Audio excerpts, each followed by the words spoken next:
ನಮಸ್ತೆ. ನಾನು ಸವಿವಾಣಿ ಚಾನಲಿಂದ ವಾಣಿ. ಸವಿವಾಣಿ ಚಾನಲ್‌ಗೆ ಎಲ್ರಿಗೂ ಸ್ವಾಗತ. ನಾನಿವತ್ತು ಹಿದಕಿದ ಅವರೆಕಾಳು ಸಾರನ್ನ ಯಾವ ಥರ ಮಾಡೋದು ಅನ್ನೋದನ್ನ ತೋರಿಸ್ತಾ ಇದ್ದೀನಿ. ಡಿಸೆಂಬರ್ ಬಂತು ಅಂದ್ರೆ ಚುಮು ಚುಮು ಅನ್ನೋ ಚಳಿ ಜೊತೆಗೆ ಅವರೆಕಾಯಿನ ಸೊಗಡು ಎಲ್ಲ ಕಡೆ ಹರಡ್ಕೊಂಡಿರುತ್ತೆ. ಸೊಗಡಿನ ಅವರೆಕಾಯಿನ ಹಿದಕವರೆ ಸಾರನ್ನ ನಾನಿವತ್ತು ತೋರಿಸ್ತಾ ಇದ್ದೀನಿ. ನಾನು 1.5 kg ಸೊಗಡು ಅವರೆಕಾಯಿನ ತಗೊಂಡು ಸಿಪ್ಪೆ ಸುಲಿದು ತೆಗೆದಿಟ್ಟಿದ್ದೆ.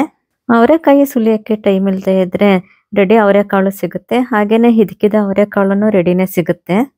ಸುಲಿದಿಟ್ಕೊಂಡಿರೋಂಥ ಅವರೆಕಾಳನ್ನ 5ರಿಂದ 6 ಗಂಟೆ ಟೈಮು ನೆನೆಸ್ಬೇಕು. ತಕ್ಷಣನೇ ಮಾಡಬೇಕು ಅಂತ ಇದ್ರೆ ಅವರೆಕಾಳನ್ನ ಬಿಸಿನೀರಲ್ಲಿ ಒಂದು ಅರ್ಧ ಗಂಟೆ ನೆನೆಸಿಡ್ಬೋದು. ಆದರೆ ಬಿಸಿನೀರಲ್ಲಿ ನೆನೆಸಿದ್ರೆ ಸ್ವಲ್ಪ ಟೇಸ್ಟ್ ಕಡಿಮೆ ಆಗುತ್ತೆ. ನಾನು ರಾತ್ರಿ 9-10 ಗಂಟೆ ಅಷ್ಟೊತ್ತಲ್ಲಿ ಅವರೆಕಾಳನ್ನ ನೆನೆಸಿಟ್ಟಿದ್ದೆ. ಬೆಳಗ್ಗೆ 7 ಗಂಟೆ ಅಷ್ಟೊತ್ತಿಗೆ ಅವರೆಕಾಳು ಚೆನ್ನಾಗಿ ನೆಂದಿತ್ತು. ಕಾಳು ನೋಡಿ ಸಿಪ್ಪೆ ಸುಲಭವಾಗಿ ಬಿಡಿಸೋ ಥರ ನೆಂದಿದೆ.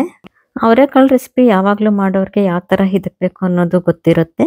ನಾನು ಹೊಸದಾಗಿ ಕಲಿಯೋರಿಗೆ ತೋರಿಸ್ಕೊಡ್ತಾ ಇದ್ದೀನಿ. ಎಲ್ಲ ಕಾಳನ್ನು ಪೂರ್ತಿ ಹಿದಕಿ ಇಟ್ಕೊಂಡಿದ್ದೀನಿ. ಇನ್ನು ಉಳಿದ ಪದಾರ್ಥಗಳು ಏನು ಬೇಕು ಅಂತ ನೋಡೋಣ.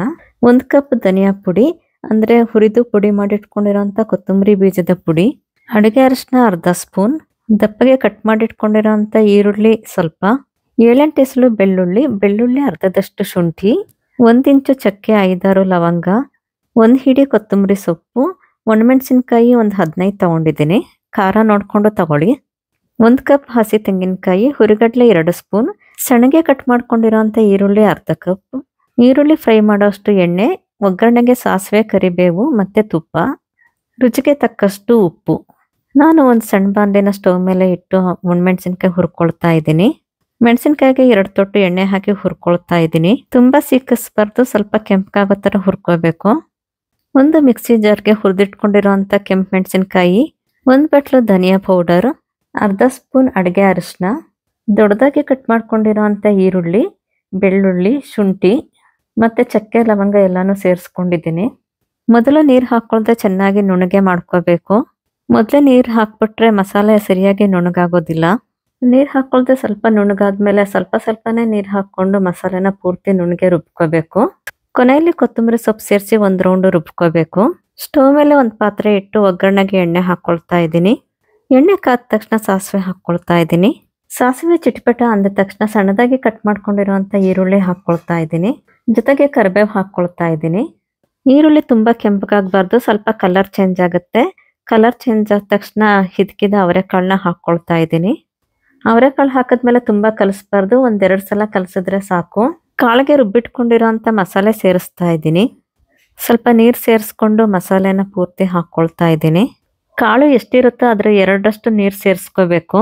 ಕಾಳನ್ನು ಬೇಯೋಕ್ಕೆ ಬಿಡ್ತಾ ಇದ್ದೀನಿ. ಕಾಳು ಬೇಯೋ ಅಷ್ಟೊತ್ತಿಗೆ ನಾನು ಹಸಿ ತೆಂಗಿನಕಾಯಿ ಮತ್ತು ಹುರಿಗಡಲೆ ರುಬ್ಕೊಳ್ತಾ ಇದ್ದೀನಿ. ತೆಂಗಿನಕಾಯಿ ಮತ್ತು ಹುರಿಗಡಲೆನೂ ಅಷ್ಟೇ ಮೊದಲು ನೀರು ಹಾಕ್ಕೊಳ್ದೆ ರುಬ್ಕೋಬೇಕು. ಸ್ವಲ್ಪ ತರಿಯಾಗಿ ನುಣ್ಣಗಾಗುತ್ತೆ, ಆಮೇಲೆ ನೀರು ಹಾಕ್ಕೊಂಡು ರುಬ್ಕೋಬೇಕು. ಒಂದೇ ಸಲ ಜಾಸ್ತಿ ನೀರು ಹಾಕ್ಕೋಬಾರ್ದು, ಸ್ವಲ್ಪನೇ ನೀರು ಹಾಕ್ಕೋಬೇಕು. ತೆಂಗಿನಕಾಯಿ ಮತ್ತು ಹುರಿಗಡ್ಲೆನ ಪೂರ್ತಿ ನುಣ್ಣಗೆ ರುಬ್ಕೋಬೇಕು. ಕಾಯಿ ನುಣ್ಣಗಾದಷ್ಟು ಸಾಂಬಾರು ಚೆನ್ನಾಗಾಗುತ್ತೆ. ತೆಂಗಿನಕಾಯಿ ರುಬ್ಕೊಳ್ಳೋ ಅಷ್ಟೊತ್ತಿಗೆ ಅವರೆಕಾಳು ಬೆಂದಿದೆ. ಅವರೆಕಾಳು ಅರ್ಧ ಮಾತ್ರ ಬೆಂದಿರಬೇಕು, ಪೂರ್ತಿ ನುಣ್ಣಗೆ ಮಾಡ್ಕೋಬೇಡಿ. ಈಗ ಉಪ್ಪು ಸೇರಿಸ್ತಾ ಇದ್ದೀನಿ. ರುಚಿಗೆ ಎಷ್ಟು ಬೇಕೋ ಅಷ್ಟು ಉಪ್ಪು ಹಾಕ್ಕೊಂಡು ರುಬ್ಬಿರೋ ಅಂಥ ತೆಂಗಿನಕಾಯಿ ಮತ್ತು ಹುರಿಗಡ್ಲೆ ಮಿಕ್ಸ್ನ ಸೇರಿಸ್ತಾ ಇದ್ದೀನಿ. ನೀರು ನಿಮಗೆ ಎಷ್ಟು ಗಟ್ಟಿ ಬೇಕೋ ಅಷ್ಟು ನೀರನ್ನ ಸೇರಿಸ್ಕೊಳ್ಳಿ. ನಾನು ಹಿದಕಿದ ಅವರೆಕಾಳು ಸಾಂಬಾರು ಮಾಡಿದ್ರೆ ತುಂಬ ನೀರಾಗಿ ಮಾಡ್ಕೊಳ್ಳಲ್ಲ, ಸ್ವಲ್ಪ ಗಟ್ಟಿ ಇರೋ ಥರ ಮಾಡ್ಕೊಳ್ತೀನಿ. ಅವರೆಕಾಳು ತೊಗರಿಬೇಳೆ ಎಲ್ಲ ಬೇಯೋ ಥರ ತುಂಬ ನುಣ್ಣಗಾಗಬಾರ್ದು, ಸ್ವಲ್ಪ ಗಟ್ಟಿ ಇರಬೇಕು. ತುಂಬ ಗಟ್ಟಿನೂ ಇರಬಾರ್ದು, ಸ್ವಲ್ಪ ಮೆತ್ತಗಾದರೆ ಸಾಕು. ನಾನು ಅವರೆಕಾಳು ಸಾರು ಇನ್ನೂ ಟೇಸ್ಟ್ ಜಾಸ್ತಿ ಆಗಲಿ ಅಂತ ಸ್ವಲ್ಪ ತುಪ್ಪ ಕಾಯಿಸಿ ಹಾಕ್ತಾ ಇದ್ದೀನಿ. 2 ಸ್ಪೂನ್ ತುಪ್ಪನ ಸ್ವಲ್ಪ ಬಿಸಿ ಮಾಡಿಕೊಂಡು ಸಾಂಬಾರಿಗೆ ಸೇರಿಸ್ತಾ ಇದ್ದೀನಿ. ತುಪ್ಪ ತುಂಬ ಸೀದೋಗಬಾರ್ದು, ಸ್ವಲ್ಪ ಕರಗಿದ್ರೆ ಸಾಕು. ನಾನು ಸಾಂಬಾರು ನೋಡಿ ಇಷ್ಟು ಗಟ್ಟಿಯಾಗಿ ಮಾಡ್ಕೊಂಡಿದ್ದೀನಿ. ಇಷ್ಟು ಗಟ್ಟಿ ಇದ್ದರೆ ಸಾಂಬಾರು ಸರಿಯಾದ ಹದದಲ್ಲಿ ಇರುತ್ತೆ. ಸೊಗಡು ಅವರೆಕಾಳಿನ ಸಾಂಬಾರು ಘಮ ಘಮ ಅಂತ ಪರಿಮಳ ಬರ್ತಾ ಇದೆ. ಹಿದಕಿದ ಅವರೆಕಾಳು ಸಾರು ಪೂರಿ, ದೋಸೆ, ಚಪಾತಿ, ರೊಟ್ಟಿ, ಇಡ್ಲಿ ಯಾವುದಕ್ಕಾದ್ರೂ ಸೂಟ್ ಆಗುತ್ತೆ. ನಮ್ಮ ಸೌತ್ ಇಂಡಿಯನ್ ರಾಗಿ ಮುದ್ದೆಗೆ ಸೂಪರ್ ಕಾಂಬಿನೇಷನ್ನು. ಅಷ್ಟೇ ಅಲ್ಲ, ಅನ್ನಕ್ಕೂ ಸಖತ್ತಾಗಿರುತ್ತೆ. ನಾನಿವತ್ತು ಹಿದಕವರೆ ಸಾರಿಗೆ ಗರಿಗರಿಯಾದ ದೋಸೆ ಮಾಡಿದ್ದೆ. ದೋಸೆ ಜೊತೆ ಅಂತೂ ತುಂಬಾ ಟೇಸ್ಟಿಯಾಗಿರುತ್ತೆ. ನಾನು ಹೇಳೋದೇ ಮರ್ತಿದ್ದೆ, ನಾನು ಹಿದಕವರೆ ಸಾರಿಗೆ ಬದನೆಕಾಯಿ ಆಗಲಿ, ಆಲೂಗಡ್ಡೆ ಆಗಲಿ, ಟೊಮೊಟೊ ಇಲ್ಲ ಹುಣಸೆ ಹಣ್ಣು ಏನೂ ಹಾಕಲ್ಲ. ಹಿದಕಿದ ಅವರೆಕಾಳು ಸಾರಿಗೆ ಅದ್ಯಾವುದನ್ನು ಹಾಕ್ತಾ ಇದ್ರೆ ಟೇಸ್ಟ್ ಚೆನ್ನಾಗಿರುತ್ತೆ. ನೀವು ಇದೇ ವಿಧಾನದಲ್ಲಿ ಹಿದಕವರೆ ಸಾರು ಮಾಡಿ ಎಷ್ಟು ಟೇಸ್ಟ್ ಆಗಿತ್ತು ಅಂತ ನನಗೂ ಕಾಮೆಂಟ್ ಮಾಡಿ ಹೇಳಿ. ನಿಮಗೆ ಈ ರೆಸಿಪಿ ಇಷ್ಟ ಆದರೆ ಒಂದು ಲೈಕ್ ಕೊಡಿ. ಇಷ್ಟ ಆಯ್ತಲ್ವಾ? ಮತ್ತೆ ಬರೀ ಲೈಕ್ ಯಾಕೆ ಕೊಟ್ರಿ? ಸಬ್ಸ್ಕ್ರೈಬ್ ಮಾಡಿ, ಹಾಗೆ ನಿಮ್ಮ ಫ್ರೆಂಡ್ಸ್ಗೆ ಶೇರ್ ಮಾಡಿ. ನಮಸ್ತೆ.